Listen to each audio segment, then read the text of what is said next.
If you've made a budget to try and get your act together and it just doesn't seem to be working, then you're probably making the mistake of auditing your money instead of directing your money. Here at YNAB, we see this all the time with people who are just getting started managing their money. But it's a trap that anyone, even a seasoned YNABer, can fall into. So let's figure out if you're falling into the audit trap and talk about how you can take real control today.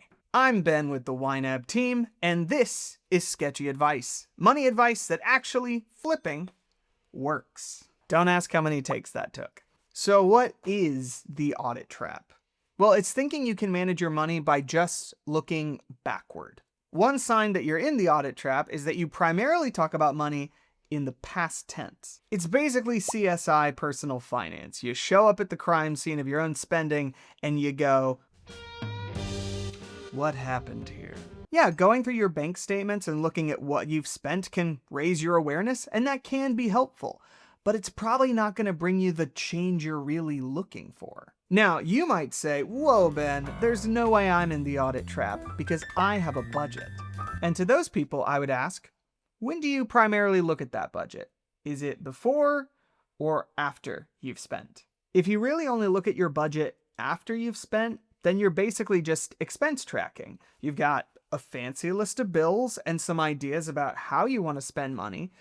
But at the end of the day, you're still just showing up to the crime scene going, this wasn't supposed to happen. And again, some of you out there might say, whoa, Ben, I'm a YNABer. I always look before I spend. And to those people, I would just ask, is there a category in YNAB where you consistently set the same amount and you consistently overspend?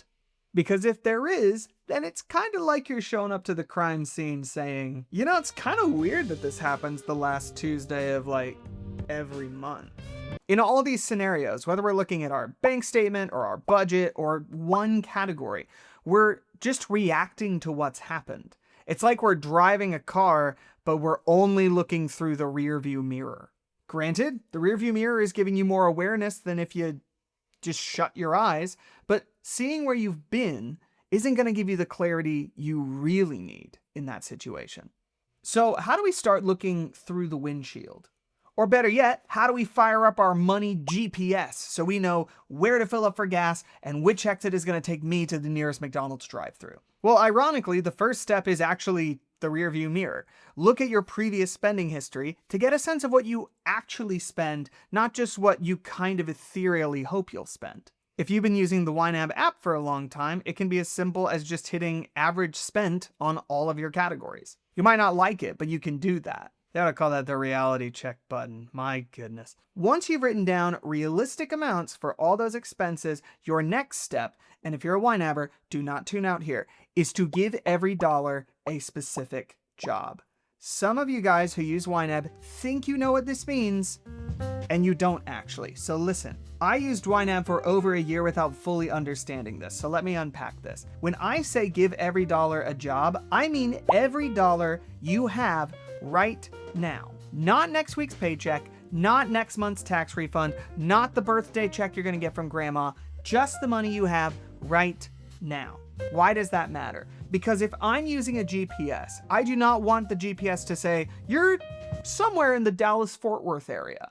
I want it to tell me exactly what street I'm on at exactly what coordinate as I am moving, because that is going to give me the clarity I need to navigate to where I want to go.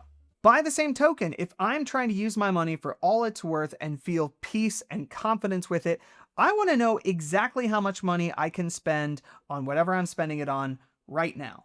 So imagine you dumped all your dollars on the kitchen table and you stuffed them into envelopes labeled for each of your expenses. And that later, when you spend it, you pull it out of that envelope and you hand it to someone else. And if you're like me and you have a phobia of paper cuts, you don't have to get envelopes. You can just get the YNAB app. It's like having a big fat freaking binder of envelopes, except you don't have to lug it everywhere. It direct imports all your transactions straight from your bank. It lets you set cool, smart goals that help you save up for the things you want. And the average YNABer saves like $6,000 in their first year. And I've never gotten a paper cut from the YNAB app. If you can get a paper cut from the YNAB app, I'll give you $6,000. And that's a promise. Once you've done that, you can move to the third step, which is both the simplest step and the hardest one to actually do. It's building a habit of actually checking your plan before you spend. Because it doesn't matter how beautiful or organized or realistic your plan is if you never actually use it to guide your spending decisions. Building a strong habit requires a cue, so you might want to put a sticky note on your steering wheel or your laptop before you go shopping. You might set a reminder for yourself if you know you're going to be at the store at this time. Something that is going to prompt you to actually look at how much money you can spend before you spend it.